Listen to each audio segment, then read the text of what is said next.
Bismillahirrahmanirrahim. Assalamualaikum warahmatullahi wabarakatuh. Sampurasun. Wilujeng enjing kanggo sadayana. Mugi sadaya aya dina lindungan Allah Subhanahu wa taala. Amin ya robbal alamin. Patepang deui sareng Ibu Ida dina pangajaran basa Sunda kelas 3. Yuk ayeuna urang diajar ngeunaan nataan ngaran poe.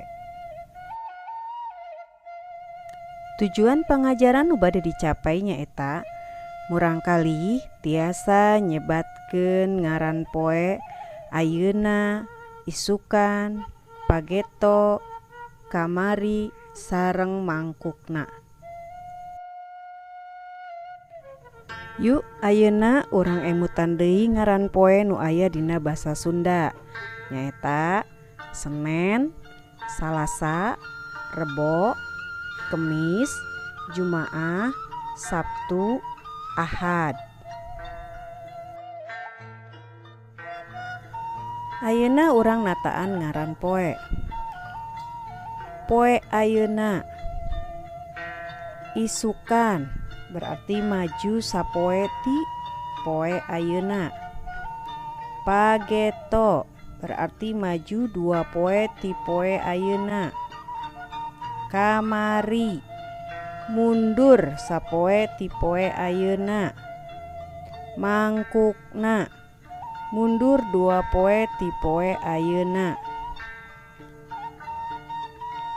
Dalam bahasa Indonesia, poe ayeuna itu sama dengan hari ini. Isukan itu sama dengan besok. Pageto sama dengan lusa. Kamari sama dengan kemarin.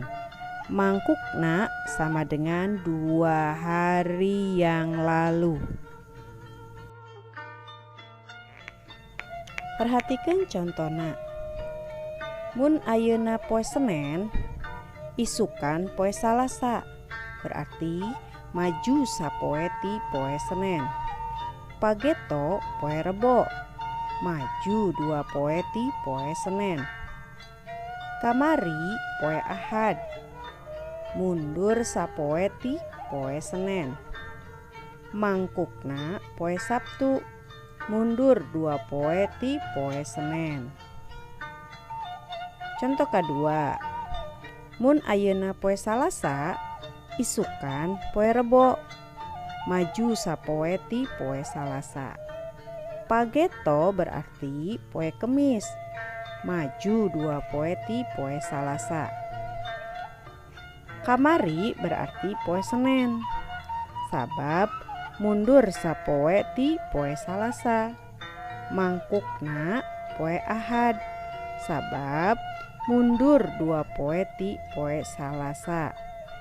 Kitu saterasna.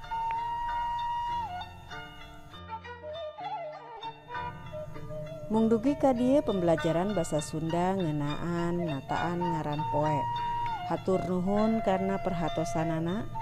Wabillahi taufik wal hidayah. Wassalamualaikum warahmatullahi wabarakatuh.